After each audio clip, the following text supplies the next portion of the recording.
ఆనందవర్ధన యువరాజు.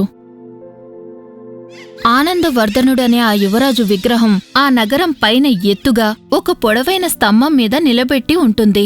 అతను తల నుండి కాలి గోరి వరకు అందమైన పలుచుటి బంగారు ఆకులతో మెరుస్తూ ఉంటుంది. 2 ప్రకాశవంతమైన నీలాలను కళ్లస్థానంలో అమర్చారు. అతని కత్తి పిడిమీద ఒక పెద్ద ఎర్రటి కెంపు మెరుస్తూ ఉంటుంది. ఒకరోజు రాత్రి ఒక చిన్న పక్షి ఆ నగరం మీద ఎగురుతోంది. అది ఆ రాత్రి ఆనందవర్ధనుడి పాదాల మీద గడపాలి అనుకుంది. అది సరిగ్గా నిద్రపోతున్న సమయంలో ఒక పెద్ద నీటి చుక్క దానిమీద పడింది. ఆకాశంలో మబ్బులు లేకపోవడంతో దానికి ఆసక్తి కలిగింది. ఇంతలో ఇంకో నీటి చుక్క దానిమీద పడింది. ఆ పక్షి నిద్రపోవడానికి మరో ప్రదేశాన్ని వెతుక్కోవాలని నిర్ణయించుకుంది. సరిగ్గా అప్పుడే 3 నీటి చుక్క దానిమీద పడింది. అది పైకి చూసింది. అవి ఆనందవర్ధనుడి కళ్లల్లో నుంచి కారుతున్నాయి. ఆ కన్నీటిని చూసింది. ఆ పక్షికి ఎంతో జాలివేసి ఇలా అడిగింది, ఎవరు మీరు? ఎందుకు ఏడుస్తున్నారు? ఒకప్పుడు నేను మనిషిని. ఒక గొప్ప రాజభవనంలో ఉండేవాణ్ణి. నేనెంతో దయా నిరాడంబరంగా ఉండేవాణ్ణి. నా రాజ్యంలో ఎవ్వరికీ కష్టాలు బాధలు ఉండేవే కావు.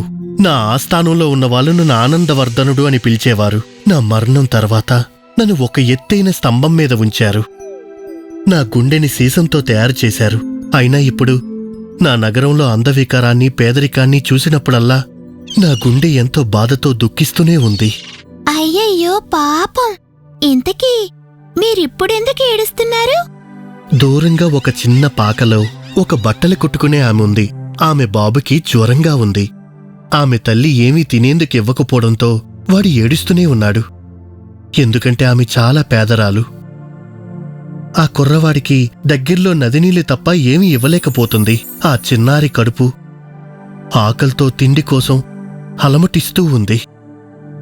అయితే మీరిక్కడి నుండి వాళ్ళకి ఎలా సహాయం చేస్తారు? నా కత్తి పిడిమీదున్న కెంపుని తీసుకువెళ్ళి ఆ పేద మహిళకివ్వు.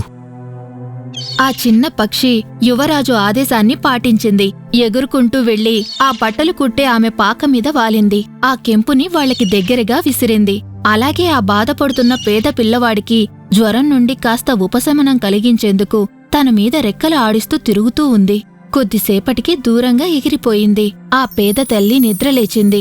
తన చేతి పక్కన పడి ఉన్న మెరిసే కెంపును చూసింది. వాళ్ళిద్దరూ ఎంతో సంతోషించారు. పక్షి తిరిగి రాగానే యువరాజు ఇలా అన్నాడు, నాకొక కవి కనిపిస్తూ ఉన్నాడు. అతను చలికి బాధపడుతూ ఉన్నాడు. పైగా ఆకలి మీద ఉన్నట్టు కూడా కనిపిస్తున్నాడు. అయినా కూడా తన కథని రాస్తూనే ఉన్నాడు.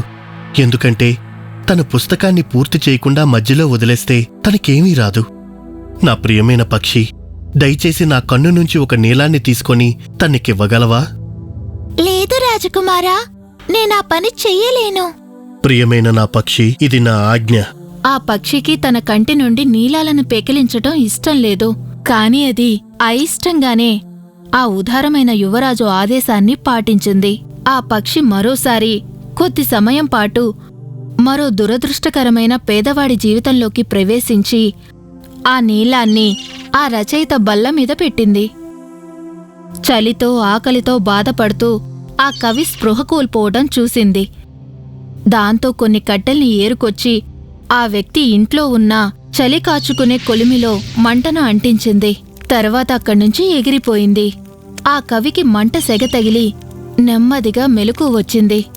తన బల్ల మీద మెరుస్తున్న నీలాన్ని చూశాడు. ఎంతో ఆనందంతో కృతజ్ఞతతో ఆ దేవుడికి ధన్యవాదాలు తెలుపుకున్నాడు. ఆ చిన్న పక్షి తిరిగి రాగానే యువరాజు ఇలా అన్నాడు, నేను అగ్గిపెట్లమ్మే ఒక చిన్న పాపని చూస్తున్నాను. ఆమె సరుకంతా మురికి కాలువలో పడిపోయింది. ఆమె ఎంతో భయపడుతుంది. ఖాళీ చేతులతో ఇంటికి వెళ్తే తన తండ్రి తన్ని గట్టిగా కొడతాడని తెలిసి భయంతో వణికిపోతుంది. ఆమెకివ్వటానికి మీ దగ్గర ఇంకేం మిగల్లేదు ప్రభూ.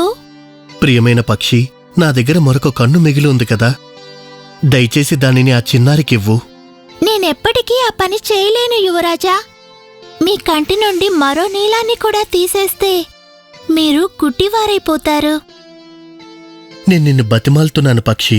నేను ఎవరికైనా సహాయం చేయడం ఇదే ఆఖరిసారి. ఈ పని తర్వాత నేనింక బాధించను. నన్ను వదిలేసి నువ్వు కొత్త ప్రయాణాన్ని ప్రారంభించవచ్చు. అతని ఆదేశంతో ఆ పక్షి ఎంతో అయిష్టంగా ఆనందవర్ధనుడి రెండో కంటి నుండి కూడా నీలాన్ని పెకిలించేసింది. అతనిప్పుడు పూర్తిగా గుడ్డివాడైపోయాడు. ఆత్మత్యాగం చేసిన విగ్రహం కోసం ఆ పక్షి తన చిట్టచివరి కార్యక్రమాన్ని పూర్తి చేసింది. నిశ్శబ్దంగా ఆ నీలాన్ని అగ్గిపెట్టెల్ని అమ్మే ఆ చిన్నారి చేతిలో పెట్టింది. తిరిగి రాజకుమారుడి దగ్గరికొచ్చి ఇలా అనింది. రాజకుమారా, నేనిక్కడ్నుంచి ఎక్కడికి వెళ్ళను. నా చివరి ఊపిరి వరకు ఇక్కడే ఉంటాను. ఈ రోజు నుంచి నేను మీకు కళ్ళుగా మారుతాను. ఆ పక్షి ప్రతిరోజూ అందవికారంగా కనిపిస్తున్న ఆ విగ్రహానికి ప్రజల కష్టాల గురించి చెప్తోంది. ఆనందవర్ధన యువరాజు ఆదేశంతో ఆ పక్షి విగ్రహం మీదున్న ఒక్కొక్క బంగారు ఆకుల్ని ఒక్కొక్కటిగా తీసుకుపోయి పేద ప్రజలకి మరింత మెరుగ్గా జీవించే స్తోమతను కలిగించేందుకు పంచిపెడుతోంది. ఇప్పుడు ఆ విగ్రహం మీద బంగారమేమీ మిగలకపోవడంతో అది ప్రకాశహీనంగా బూడిద రంగులో కనిపిస్తోంది. శీతాకాలం వచ్చేసింది. ఆ పక్షికి ఇంకా ఇంకా చలి పెరిగిపోతుంది. ఎంతటి చలంటే అది దాదాపుగా చనిపోయే స్థితికి వచ్చేసింది.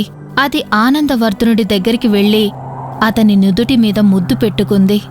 నేను మీకు చెప్పే చిట్ట చివరి వీడుకోలు ఇదే యువరాజా.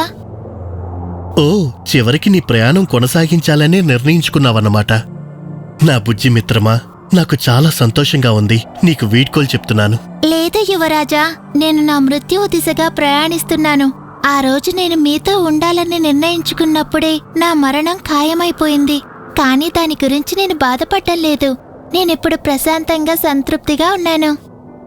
ఆ పక్షి అటూ ఇటూ తూలుతూ తను ఎంతో ప్రేమిస్తున్నా ఆరాధిస్తున్నా విగ్రహం పాదాల దగ్గర చనిపోవటానికి కిందకు దిగింది. రాకుమారుడు చాలాసేపు ఏడ్చాడు. ఇప్పుడు బూడిద రంగులో ఉన్న ఆ సీసపు హృదయం 2 ముక్కలైపోయింది.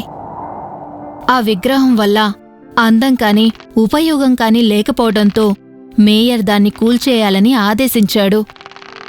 కాని పగిలిన ఆ గుండె కొలిమిలో కరగలేదు. దాంతో దానిని విసిరేశాడు. అది వచ్చి ఆ పక్షి చచ్చిపడి ఉన్న చెత్తకుండీ మీద పడింది. ఇదంతా గమనిస్తున్న భగవంతుడు తాను సృష్టించిన దేవదూతలకి ఒక పరీక్ష పెట్టాలనుకున్నాడు. వాళ్లని పిలిచి ఇలా అన్నాడు. భూమి మీద నేను సృష్టించిన వాటన్నిటిలోని అతి విలువైన 2 వస్తువుల్ని తీసుకొని రండి. అలాగే ప్రభూ. ఆ దేవదూతలు చనిపోయిన పక్షి ఆనందవర్ధనుడి హృదయం పడి ఉన్న చెత్తకుండి దగ్గరికి వచ్చారు. వాళ్ళు వెంటనే ఆ రెండిటిని తీసుకొని తిరిగి భగవంతుడి దగ్గరికి వెళ్ళిపోయారు. స్వర్గలోకానికి కాంతినిచ్చే ఓ భగవంతుడా, నువ్వు సృష్టించిన భూమి మీద మాకు దొరికిన అతి విలువైన వస్తువులు ఇవి 2. తన దగ్గరికి తీసుకురావడానికి ఆనందవర్ధనుడి సీసపు గుండెని చనిపోయిన పక్షిని ఎంచుకున్నందుకు భగవంతుడు దేవదూతల్ని ఎంతో మెచ్చుకున్నాడు. ఇప్పుడు ఆ చిన్న పక్షి నా తోటలోనే ఉంటుంది. అలాగే యువరాజు కూడా ఉండి ఈ స్వర్గలోకపు అందాలను ఆస్వాదిస్తూ ఉంటారు. ఇప్పటికీ ఆ చిన్న పక్షి ఆనందవర్ధనుడు భూమి మీద ఎవరు కష్టాల్ని చూసినా వారి కన్నీటి చుక్కలు ఆకాశం నుండి పడతాయి. మబ్బుల్లో నుంచి వానగా కురుస్తాయి. శుభం.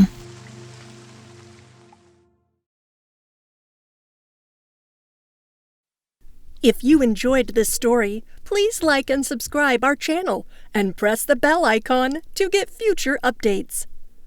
And don't forget to comment.